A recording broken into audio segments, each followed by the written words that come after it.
ये नंबर 1 प्राकृतिक संख्या। प्राकृतिक संख्या को हम कहते हैं इंग्लिश में नेचुरल नंबर।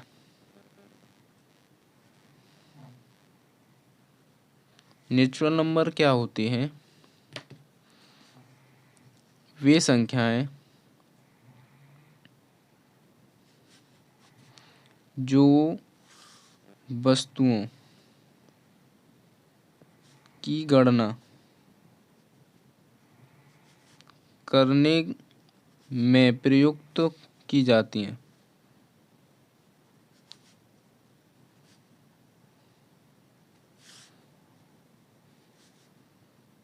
उन्हें हम प्राकृतिक संख्या कहते हैं। ठीक है दोस्तों। अब जैसे मान लेते हैं, जैसे मान लिया नेचुरल नंबर। नेचुरल नंबर क्या होते हैं? 1 2 3 डॉट डॉट इनफाइनाइट, अनंत तक कितनी भी हो सकती हैं। ठीक है, ये हुआ। एक चीज़ और लिखते हैं नोट में। नोट में क्या है? यदि 0 मतलब 0 को प्राकृतिक संख्या नहीं माना जाता है। ठीक है,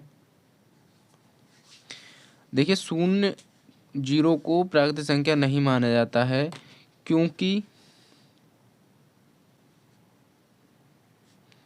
किसी भी कारण भी बताता हूँ, किसी भी वस्तु की गणना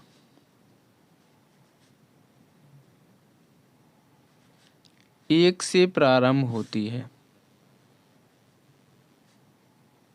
ठीक है, ये नोट में बातें ध्यान रखनी है कि 0 को प्राकृतिक संख्या नहीं माना जाता है क्योंकि किसी भी वस्तु की गणना 1 से प्रारंभ होती है, ना कि 0 से। ठीक है, आई होप आपको समझ में आ रहा होगा। नोट में नंबर 2 पर कंडीशन आती है कि सभी जो प्राकृतिक संख्या हैं, संख्याएं धनात्मक होती हैं। ठीक है, ये आपका पूरा परिचय हुआ प्राकृतिक संख्या का। कि इसमें नोट में 2 बात की माइंड आपको याद रखना है कि 0 को प्राकृतिक संख्या नहीं माना जाता है क्योंकि किसी भी वस्तु की गणना 1 से प्रारंभ नहीं होती है। ठीक है, 0 से नहीं होती है। नंबर 2 पर आता है सभी प्राकृतिक संख्याएं धनात्मक होती हैं। ठीक है, अब नंबर 2 पर जो आती है वो होती है पूर्ण संख्या। क्या है? पूर्ण संख्याएं। इन्हें इंग्लिश में हम कहते हैं होल नंबर। ठीक है, अब देखिए, यदि प्राकृतिक संख्याओं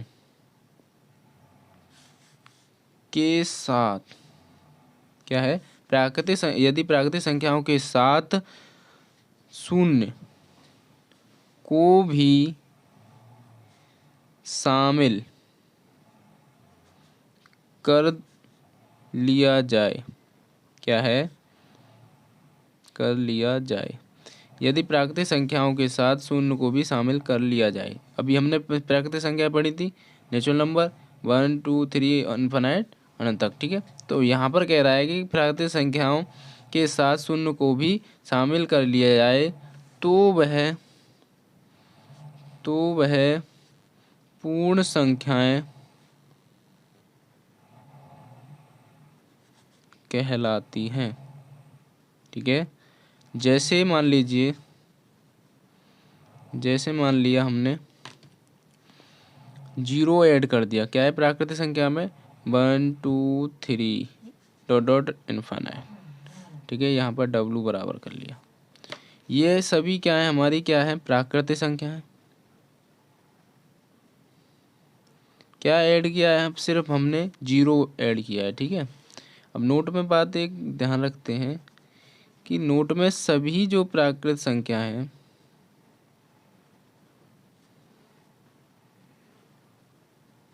पूर्ण संख्याएं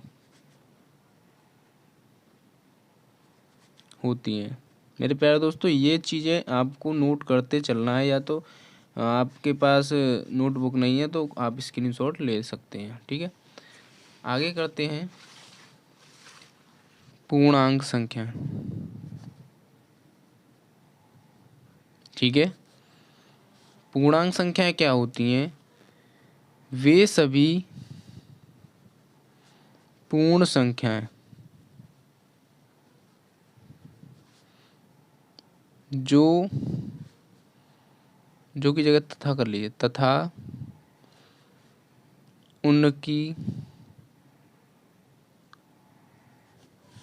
उनकी ऋणात्मक संख्याएं पूर्णांक कहलाती हैं। ठीक है, यहाँ पर कह रहा है वे सभी पूर्ण संख्याएं तथा उनकी ऋणात्मक संख्याएं, मतलब पूर्ण संख्याएं और उनकी ऋणात्मक संख्याएं, ये हमारी पूर्ण संख्याएं 0 से 1 तक सभी क्या हैं धनात्मक, और ऋणात्मक संख्याएं पूर्णांक कहलाती हैं। उसी प्रकार देखिए, जैसे इसे किससे आई से प्रदर्शित करते हैं। आई बराबर क्या है, हमने मान लिया, इधर मान लिया हमने क्या है, -3, -2, -1, और बीच में क्या है, 0 होता है। क्या है, 0 होता है। 0 से इधर की संख्या हमारी क्या है, सभी ऋणात्मक होती हैं, और इधर की सभी धनात्मक। तो यहाँ पर क्या है, 1 2 3। ठीक है, ये क्या है, धनात्मक, और ये क्या है, ऋणात्मक।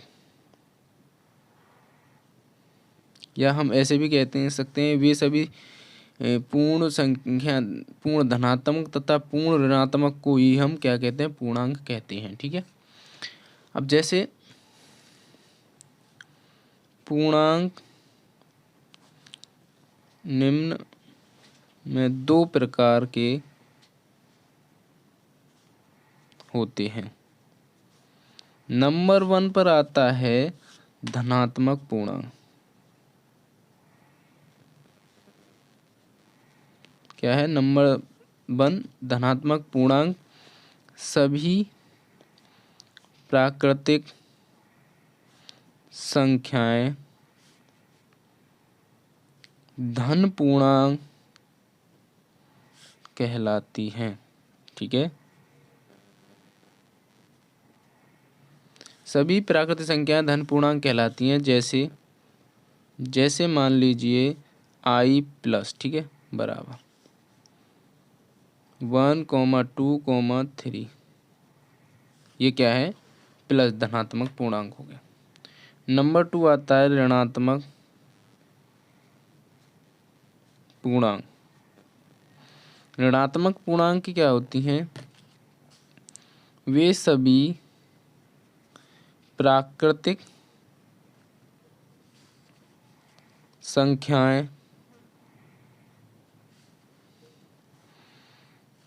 ऋणात्मक पूर्णांक कहलाती हैं। मतलब ऋणात्मक भी कह सकते हैं और धनात्मक भी बन सकती हैं। जैसे -1, -2, -3, ठीक है, इनफिनिट, ये हो गई। नंबर 4 पर आता है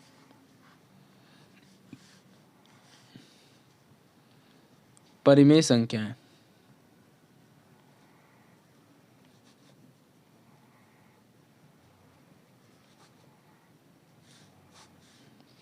परिमेय संख्या क्या होती हैं, वे सभी संख्याएं जो P/Q के रूप में लिखी जा सकें। वे सभी संख्याएं जो P/Q के रूप में लिखी जा सकें परिमेय संख्याएं कहलाती हैं। ठीक है, क्या है, परिमेय संख्याएं कहलाती हैं। जैसे मान लेता हूँ मैं, जैसे 5 क्या है, परिमेय संख्या है। -2 भी क्या है, परिमेय संख्या है। 7/5 भी क्या है, हमारी परिमेय संख्या है। और 0 भी क्या है, परिमेय संख्या है आदि। ठीक है, ये आपकी परिमेय संख्या हो सकती है। अब नोट में जैसे मैं लिख देता हूँ, नोट लिख लीजिए। नोट आपको जरूर ध्यान रखना है कि प्रत्येक पूर्णांक एक परिमेय संख्या होती है।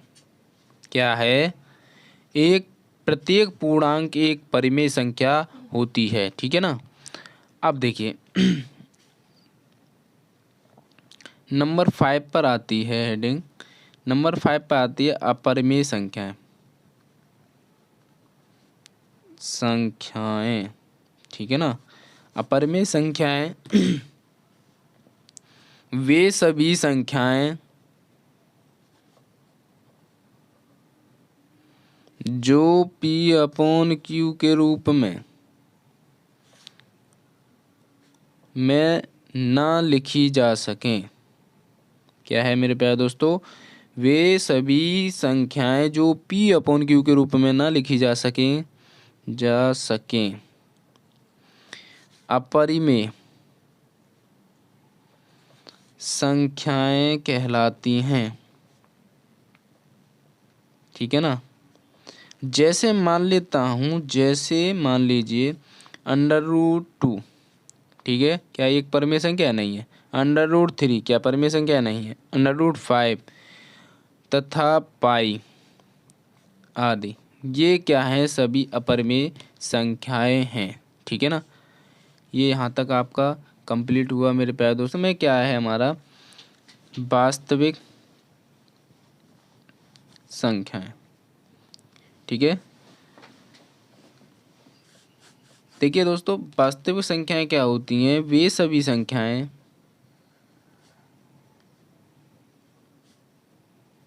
जिन्हें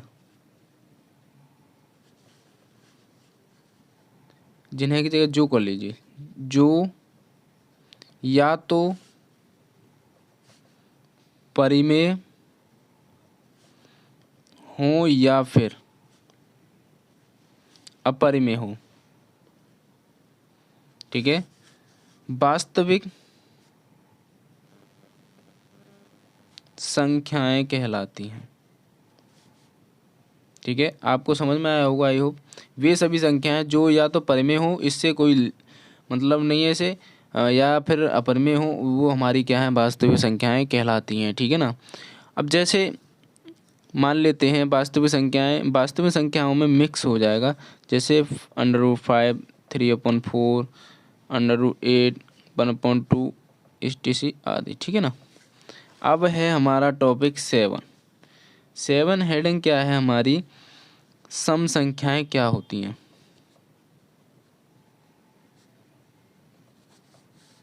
अब देखिए, सम संख्याएं वे सभी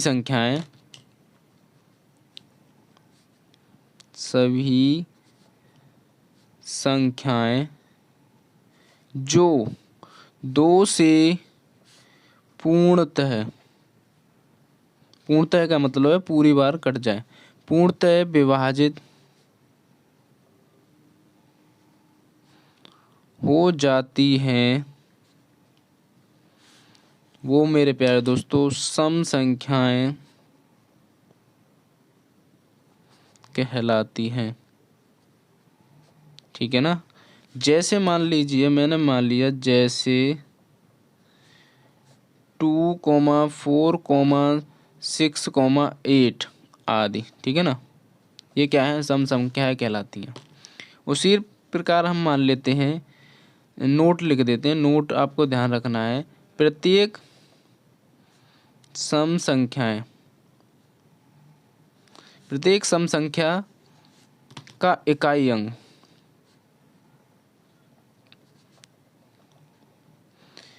दोस्तों, प्रत्येक सम संख्या का इकाई अंक 0, 2, 4, 6, 8 etc ये आपको देखने को मिलेगा। जैसे मान लीजिए मैंने लिखा 20 लिख दिया, तो ये आपको सम संख्या है, ठीक है, ये क्या है आपकी सम संख्या है।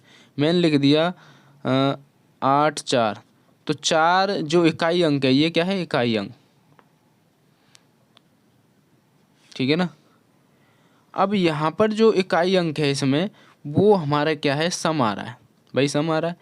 तो सम जब आ रहा है तो यहाँ 4 हमारा क्या है, सम है। तो इनमें से ही देखने को मिल रहा है यही 4 भाई मिल रहा है ना, तो ये हमारी क्या है, सम संख्या है, इसी से हमें पता करना।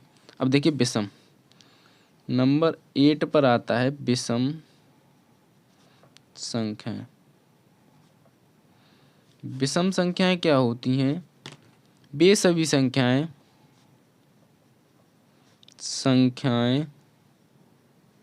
जो 2 से पूर्णतः विभाजित नहीं होती हैं, वो मेरे प्यारे दोस्तों विषम संख्या कहलाती हैं, ठीक है ना। अब देखिए जैसे मान लीजिए मैंने माना यहाँ पर कि 1 क्या है हमारी, कट जाएगी 2 से, नहीं कटेगी। 3 कट जाएगी, नहीं कटेगी। 5 कट जाएगी, नहीं कटेगी। 7 नहीं कटेगी, और ये 9 ETC आदि, ठीक है ना। ये क्या है हमारी विषम संख्या है, जो 2 से पूर्णतः विभाजित नहीं होती हैं, वो विषम संख्या कहलाती हैं। जैसे नोट मान लीजिए, नोट में मैं लिख देता हूँ कि प्रत्येक विषम संख्या, प्रत्येक विषम संख्या का इकाई अंक, प्रत्येक विषम संख्या का इकाई जो अंक होता है मेरे प्यारे दोस्तों, वो देखने को मिलेगा आपको 1 से लेकर 3 5 7 9 ETC में से कोई भी एक होता है। अब जैसे मान लिया मैंने लिखा यहाँ पर 23, तो जो इकाई अंक है 3 आ रहा है, तो ये क्या है, विषम संख्या है, ठीक है ना। मैंने लिख दिया यहाँ पर 51, तो ये जो इकाई अंक है ये आ रहा है हमारा विषम, तो ये क्या है, हमारी पूरे विषम संख्या है। आई होप आपको समझ में आ गया होगा। अगली हेडिंग है 9 हेडिंग क्या है, अभाज्य संख्या, ठीक है ना। अभाज्य संख्याएं क्या होती हैं, अभाज्य संख्याएं वे सभी संख्याएं जो एक तथा स्वयं के अतिरिक्त किसी अन्य, भाई एक तथा स्वयं के अतिरिक्त किसी भी संख्या से विभाजित नहीं होती है। किसी भी और, जो भी किसी और मान लीजिए, और किसी भी और संख्या से, किसी भी और संख्या से विभाजित नहीं होती है। वे सभी संख्याएं जो एक स्वयं के अतिरिक्त किसी भी और संख्या से विभाजित नहीं होती है, उसे हम अभाज्य संख्या कहते हैं, उसे हम अभाज्य संख्या कहते हैं, ठीक है ना। अब देखिए अभाज्य संख्या जैसे मान लीजिए 2 है, ये किसी से होगी, नहीं होगी। 3 है, नहीं होगी किसी और संख्या से। 5 है, नहीं होगी। 7 है आदि। ये संख्याएं या तो स्वयं से होंगी, स्वयं, या फिर एक से होंगी।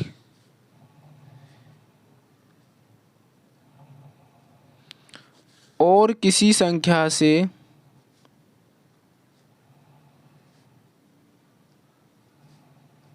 नहीं होंगी। क्या है, और किसी संख्या से विभाजित नहीं होगी। क्या आप 4 के टेबल से काट सकते हो इसे? नहीं काट सकते भाई। 2 से ही काट सकते हो या 1 से काट सकते हो, नहीं और किसी टेबल में आता ही नहीं है 2। ठीक है ना। तो 3 आता है, 3 को भी काट सकते हो, स्वयं से ही कटेगा या 1 से कटेगा। ऐसे ही 5 को या तो आप 5 से काट सकते हो या आप 1 से काट सकते हो, या 7 को 7 से काट सकते हो या 1 से। स्वयं से विभाजित हो और किसी संख्या से विभाजित ना हो, वह अभाज्य संख्या कहलाती है। आई होप आपको समझ में आ रहा होगा। आपकी 10 हेडिंग आती है मेरे प्यारे दोस्तों,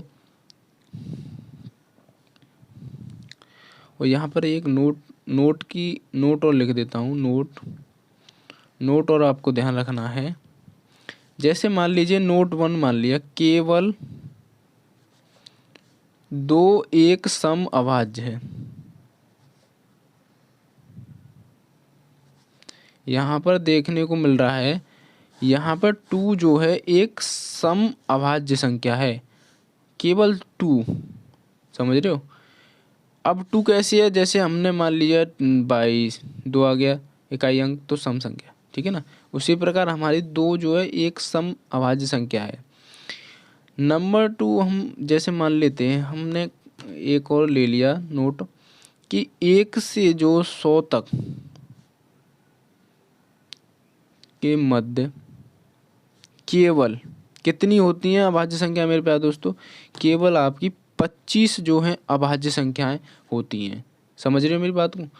अब अभाज्य संख्याएं कितनी होती हैं, 25 होती हैं 1 से 100 तक। कितने तक, 1 से 100 तक, जो कि निम्न है।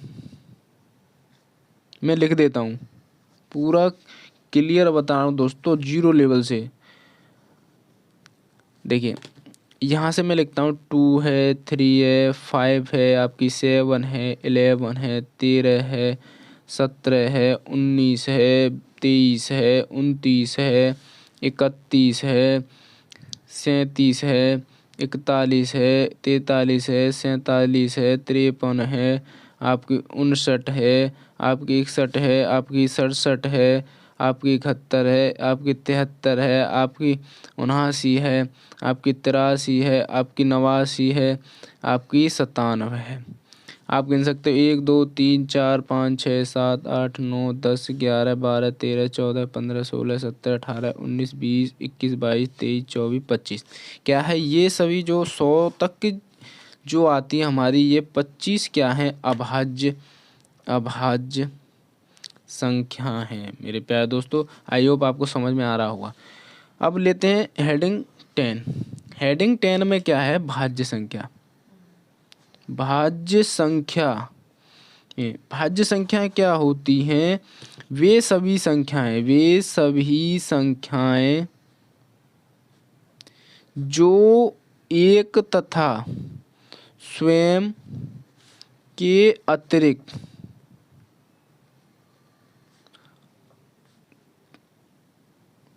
कम से कम